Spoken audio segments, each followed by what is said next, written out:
Welcome to Nelmani kitchen. இன்றைக்கி நம்ம பார்க்க போகிற ரெசிபி ஒரு 4 வகையான துவையல் தான் பார்க்க போகிறோம். ரொம்ப சிம்பிளான இன்க்ரீடியன்ட்ஸ் வீட்டிலே இருக்கிறத வச்சு டேஸ்ட்டாக எப்படி செய்யலாங்கிறது தான் செஞ்சு காட்ட போகிறேன். இப்போது இதுக்கு ஃபஸ்ட்டு நான் எடுத்துருக்கிற ரெசிபி பார்த்திங்கன்னா கருவேப்பிலை துவையல். கருவேப்பிலைக்கு இப்போ கொஞ்சமாக எண்ணெய் ஊற்றிட்டு ஒரு கைப்பிடி அளவு கருவேப்பிலை போட்டு ஃப்ரை பண்ணிகிட்ருக்கேன். இது நல்லா கொஞ்சம் மொறுமொறுப்பாக வரணும், அப்போ தான் அரைக்கிறப்போ நல்லாயிருக்கும். இதை ஃபஸ்ட்டு ஃப்ரை பண்ணி எடுத்து வச்சுக்கலாம்.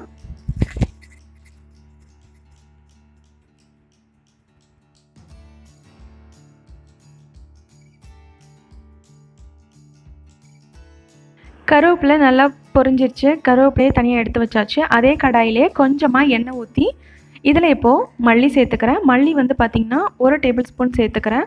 கருவேப்பிலையும் மல்லியும் ஒரே அளவாக எடுத்துக்கிட்டிங்கன்னா கொஞ்சம் கசப்பாக இருக்கும். ஸோ கருவேப்பிலை ஒரு கை எடுத்திங்கன்னா மல்லி ரொம்ப கொஞ்சமாக எடுத்துக்கோங்க. அதுக்கும் கம்மியான அளவாக எடுத்துக்கணும். நீங்கள் கையிலே கூட கொஞ்சமாக அள்ளி போட்டுக்கலாம்.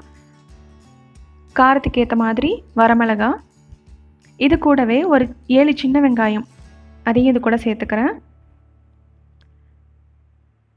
இது எல்லாத்தையுமே நல்லா வதக்கி விட்டுறலாம். உங்களுக்கு புளிப்பாக வேணும்னு நினச்சிங்கன்னா அரைக்கும்போது கொஞ்சமாக புளி சேர்த்து அரைச்சிக்கோங்க. இல்லைனாலும் நீங்கள் இப்படியே கூட அரைச்சி சாப்பிட்லாம். இப்போ இது வதங்கட்டும்.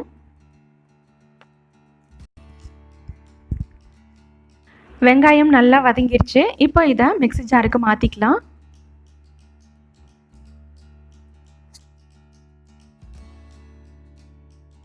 இது கூடவே வறுத்து வச்சுருக்க கருவேப்பிலையும் இது கூட சேர்த்துக்கலாம்.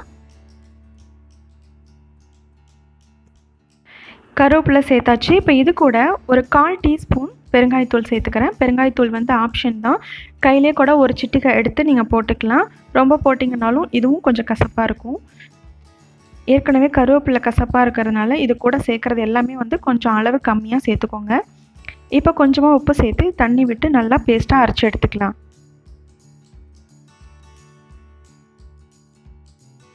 நெக்ஸ்ட்டு நம்ம பார்க்க போகிற ரெசிபி கடுகு துவையல். இதுக்கு இப்போது கொஞ்சமாக எண்ணெய் ஊற்றிருக்கேன். இதில் நார்மலாக நம்ம வீட்டில் யூஸ் பண்ணுற ஸ்பூனில் 1.5 ஸ்பூன் கடுகு எடுத்திருக்கேன். இதை இப்போது ஆட் பண்ணுறேன்.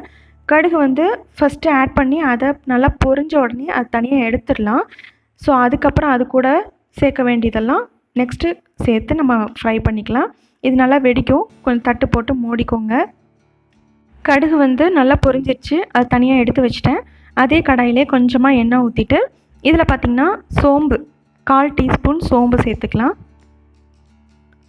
சோம்பு வெடித்ததும் காரத்துக்கு ஒரு வரமிளகா, 1 ஸ்பூன் பொட்டுக்கடலை சேர்த்துக்கலாம். இது எல்லாமே ரொம்ப கரிஞ்சிடாமல் லைட்டாக ஃப்ரை ஆனால் போதும். பொட்டுக்கடலை போட்ட உடனே ரொம்ப நேரம் ஃப்ரை பண்ண வேண்டாம். லைட்டாக நல்லா மிக்ஸ் பண்ணி விட்டுட்டு எடுத்துடலாம்.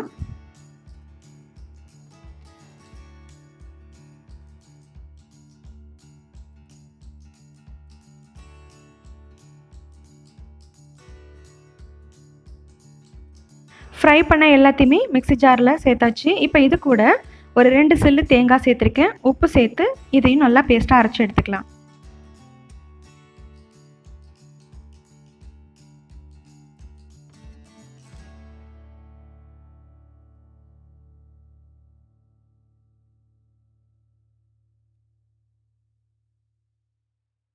நெக்ஸ்ட்டு பார்க்க போகிற துவையல் கடலப்பருப்பு துவையல். கொஞ்சமாக எண்ணெய் விட்டு 1.5 ஸ்பூன் கடலப்பருப்பு போட்டிருக்கேன். கடலப்பருப்பு நல்லா ஃப்ரை ஆனதும் தனியாக எடுத்து வச்சாச்சு. இப்போ அதுலேயே பார்த்திங்கன்னா கொஞ்சம் எண்ணெய் விட்டுட்டு காரத்துக்கு வரமிளகா 1 சேர்த்துருக்கேன். இதில் ஒரு 6-7 சின்ன வெங்காயம், ஒரு தக்காளியில் பெருசாக இருக்கிற தக்காளினா பாதி எடுத்துக்கோங்க, சின்னதுன்னா ஒரு தக்காளி சேர்த்துக்கலாம். நான் பாதி தக்காளி சேர்த்துருக்கேன். இது எல்லாத்தையும் நல்லா வதக்கிக்கலாம். பருப்பு இந்த மாதிரி கடுகு இதெல்லாம் முதல்ல ஃப்ரை பண்ணி தனியாக எடுத்து வச்சுக்கலாம். சேர்த்து நம்ம வதக்கணும் அப்படின்னா கரிஞ்சிடும். தக்காளி வெங்காயம்லாம் நல்லா வதங்கியாச்சு. இதை இப்போது மிக்ஸி ஜாருக்கு மாற்றிக்கலாம். இதில் கொஞ்சமாக உப்பு சேர்த்து தண்ணி விட்டு நல்லா பேஸ்ட்டாக அரைச்சி எடுத்துக்கலாம். நெக்ஸ்ட்டு நம்ம பார்க்க போகிற ரெசிபி பார்த்திங்கன்னா துவரம்பருப்பு துவையல். இதுக்கு நீங்கள் துவரம்பருப்பு எண்ணெய் ஊற்றி ஃப்ரை பண்ண வேண்டாம். வெறும் கடாயில் ஃப்ரை பண்ணி எடுத்தால் போதும். இதில் வந்து 2 ஸ்பூன் துவரம்பருப்பு எடுத்திருக்கேன். இதை நான் வந்து ஃப்ரை பண்ணி எடுத்துக்கிறேன். துவரம்பருப்பு வறுக்கும் போதே வந்து நல்ல ஒரு ஸ்மெல் இருக்கும். ஸோ வந்து அதே கரெக்டாக இருக்கும். அந்த டைமில் நீங்கள் எடுத்துடலாம். இப்போ இது ரெடியாக இருக்குது. இதை வந்து மிக்ஸி ஜாருக்கு மாற்றிக்கலாம். இந்த துவரம்பருப்பு கூட காரத்துக்கு ஒரு வரமிளகாய், 4 பல்லு பூண்டு,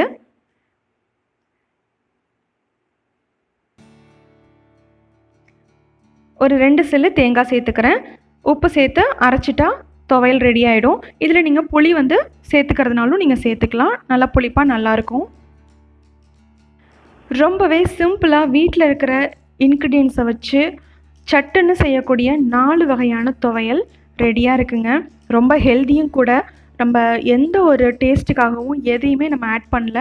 இருக்கிறத வச்சு சிம்பிளாக செஞ்சுக்கலாம். அடிக்கடி நம்ம என்ன குழம்பு வைக்கிறது, என்ன டெய்லியும் செய்கிறது அப்படிங்கிற ஒரு குழப்பத்திலே இருப்போம். இது மாதிரி ஒரு நாள் செஞ்சு பாருங்கள். 4 வகையான துவையல் 4 நாளைக்கும் நீங்கள் சூப்பராக சாப்பிட்லாம். சூடான சாதத்தில் இதை போட்டு சாப்பிடும்போது அவ்வளோ டேஸ்ட்டாக இருக்கும். இட்லி தோசைக்குமே இன்னும் நல்லாயிருக்கும். கண்டிப்பாக ட்ரை பண்ணி பாருங்கள். இந்த ரெசிபி உங்களுக்கு பிடிச்சிருந்தா லைக் பண்ணுங்கள், ஷேர் பண்ணுங்கள், மறக்காமல் சப்ஸ்கிரைப் பண்ணிக்கோங்க. பாய்.